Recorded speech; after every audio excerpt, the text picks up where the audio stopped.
what are you going to do with the rest of your life? How are you going to focus? What foundation are you going to build? And I'm thinking, I'm just trying to get out of college. We'll figure that out when we figure it out. But it was always thinking strategically what the next steps are. Welcome to the Leader's Edge podcast. I'm Zach Ewell, content producer here at Leader's Edge. In this episode, Associate Editor Chris Hann interviews Michael Blackshear, Chief Compliance and Privacy Officer and Head of Diversity, Equity, and Inclusion at Ryan Specialty in Chicago. A native of Brooklyn, Blackshear discusses how growing up in New York City shaped him, how his consistent pursuit of education informs his role, and what it was like to find out that his father was an undercover detective. Give it a listen.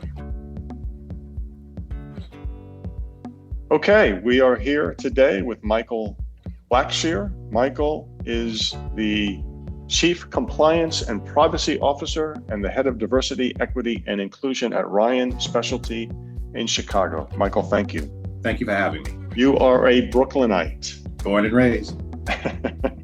Tell me about growing up in Brooklyn, Crown Heights, Brooklyn. Yeah, I grew up in the city of Brooklyn. That's where, in Crown Heights, if those are familiar with Crown Heights, I live not too far away from Ebbets Field. Oh, boy. And you know the history of Ebbets Field. It used to be the old Dodger Stadium. It was that community that I grew up in that ultimately that I left after high school. But I attended Bishop Ford Central Catholic High School. When I was at Bishop Ford, one of the things I may not have shared is that I was a student athlete where I ran track, cross country, and my race was the 800 and 400 meters. But those are my days in Brooklyn. Loved it. It was, it's interesting. I still keep in contact with a few of my friends that grew up around the way. It was a group of us, maybe 6 or 7. And we're talking about relationships that span literally over 40-something years. Yeah. And so what I love about the community, the impact of growing up in Brooklyn is that it laid the foundation of who I became and who I am today with the development of grit. Being a Black man growing up in the inner city, sometimes, you would gravitate and do things that may not would be in your best interest. So it was always those things that would deter people, Black men that would grow up in the inner city. And what I was blessed is that I had a community, I had a family that helped me focus into what I became and who I am today. Who were your childhood heroes? It's interesting. I had childhood heroes based on media, but if I had to look back at who my childhood hero was my father. My father grew up in the South, segregated South, and eventually moved to New York. And what was amazing about my father is that he raised the family while going to John Jay at night. And he was a police officer at night. And then when he finished his studies at John Jay, he then decided to go to law school at night, being a police officer. And actually, I think when my father passed 3 years ago, found out that he was actually undercover detective. Oh, my.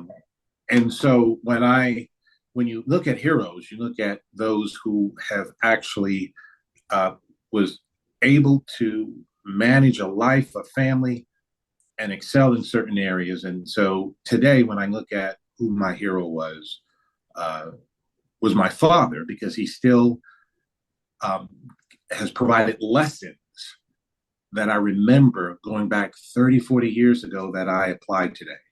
So my hero was my father, then as well as today. That's interesting. I wonder if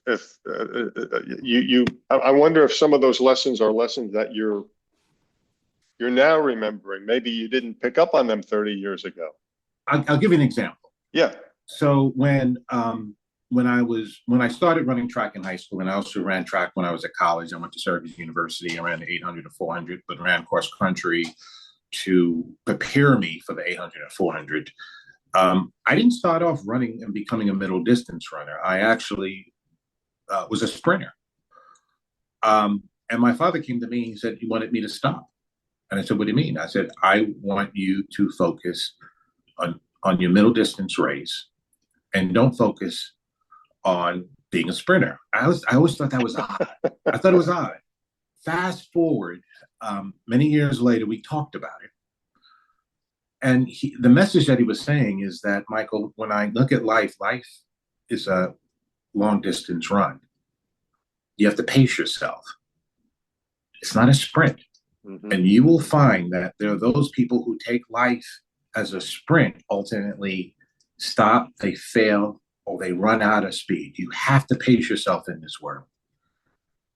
And when he said that, I said, we joked because we said it over dinner and drinks. And I said, "Could you have just been simple in how you?" He said, "No, but it's these things in life that you have to learn. And sometimes it's those hard lessons." So, and there was so many stories that my father would tell me, but that stuck with me because he was very adamant. And I thought it was important to listen to my father, and I did. But if you think about it, even in corporate America, sometimes you can probably do things that'll take a few minutes to do it, but strategically, does it make sense to pace yourself, be patient in how you deliver whatever you're trying to deliver? And so those same lessons learned is what I've applied to being a compliance officer, in how I created and developed the diversity, equity, inclusion function at Ryan Specialty, but also how I build out my team, my global team, when it comes to managing risk and regulatory issues when it comes to the organization. You can't do things quickly. You have to really think through it. And so that is an example of one of the lessons learned, was that you have to take life as a distance run and pace yourself. Because when you pace yourself, you can see all the obstacles that are coming. But if you're going too fast, you will miss something. You got your degree in finance from Syracuse and then an MBA. And then went to law school. Yes. At Fordham. Yes. I'm wondering, as did your father. Yes. Fordham. I'm wondering, did he encourage you to go to law school? Did he encourage you to go to Fordham? So excellent question. I never saw myself going to law school. At the time when I got my MBA, the school was called the College of Insurance, and it transferred and became the School of Insurance Risk Management and Actuarial Science. Because I was in the insurance industry, I wanted to broaden my knowledge and my expertise to understand the insurance industry in a much broader perspective. At the time, I was serving as a broker, a company called Alexander. Now it merged with Aon. It's interesting. 26, 27 years ago was the first time I met Pat Ryan, when I served as the chief of staff of ANA, and when he acquired ANA. And it's interesting, Pat's amazing. 26 years later, he still remembered me as part of that acquisition. But when I was working as a chief of staff to Frank Zarb, who's the chairman of ANA, I was done with my MBA program, and my father challenged me about, well, what about going to law school? And I said, I didn't really have a desire to become an attorney. He said, I didn't say that you would become an attorney.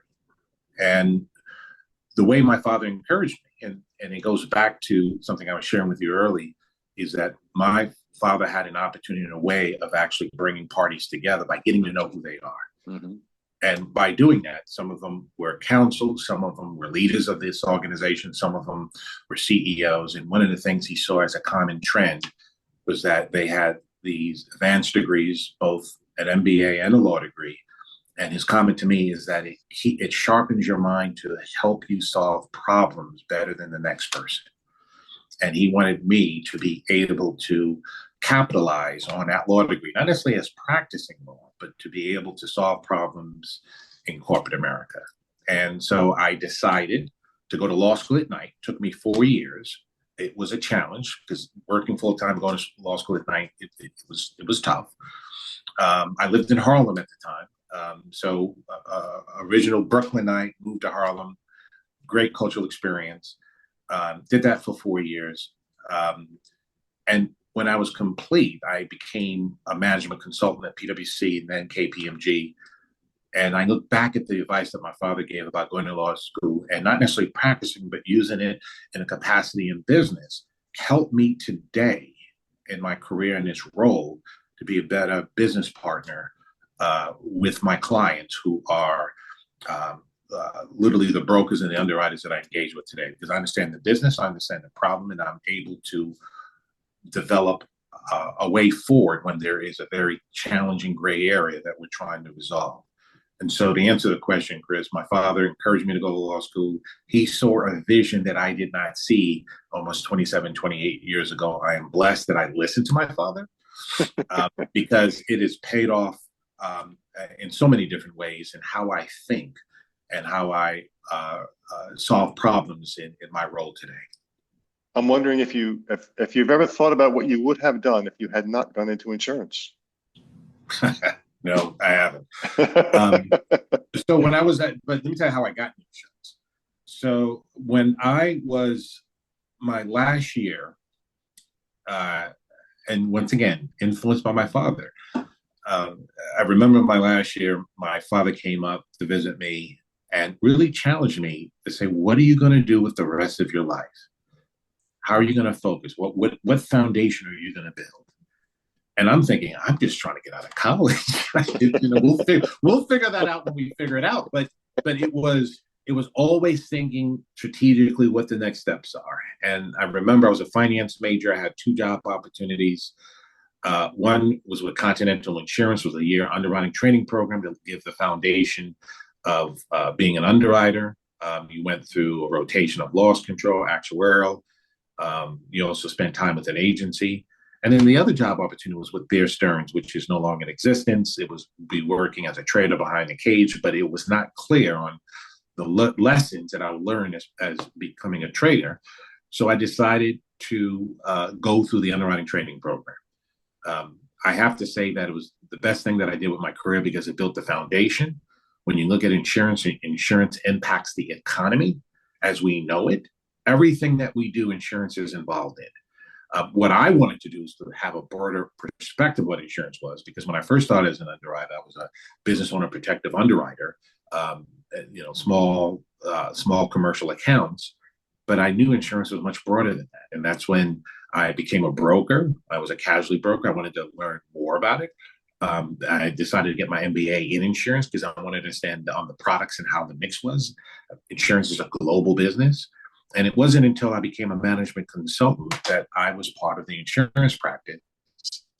And most of my clients were either insurers, reinsurers, brokers, TPAs. And so I started understanding that vertical and all of the players in that vertical. Mm-hmm. And when I look back at it, I think I made the right call, right decision. I don't know what I would have done differently, but I had different roles and different jobs in this industry. And now I'm at the tail end of my industry. But I look back at the last 30-something years, it helped build my career so that there's nothing that can happen in this industry that I wouldn't be familiar with because of the years that I've been in different roles in different capacities. So I don't know what I would have done differently. In 2022, you were named to lead a new diversity, equity, and inclusion initiative at Ryan. How will the current administration's opposition to DEI and these efforts affect you and what you and Ryan are trying to do? Good question. Let's, not to go into the weeds of what the administration is doing. They're trying to do so much in such a little time. I think the first attack is to eliminate all diversity, equity, inclusion activities within government agencies, or any entities that are supporting government agencies. Right now, there is no direct impact except for potential people we know that are impacted with those attempts. There's no direct impact when it comes to corporate America, public entities, except for those organizations that feel as if they have to change the definition of diversity, equity, inclusion. Let's take away the acronym and let's talk about who we are and our culture and our values. And so when we look at our culture and our values, it embeds what diversity, equity, inclusion means. And when I look at Ryan's specialty, we have values that define who we are. And culturally, our values remain the same because those are the values that were created when Ryan Special was created in 2010. Those were the same values when we decided to launch this initiative in 2022. And so our values and who we are and how we treat people and how we are inclusive of those people will not change. Mm-hmm. And when I look in 2025, 2026, there's going to be challenges down the road. And we're comfortable to meet those challenges, to tell the world and tell all our trading partners that our values remain the same. And we're committed to our people and our employees and our relationships with our trading partners. That was Associate Editor Chris Hahn interviewing Michael Blackshear. I hope you enjoyed it. For more episodes of our Personal Lines podcast series, go to leadersedge.com.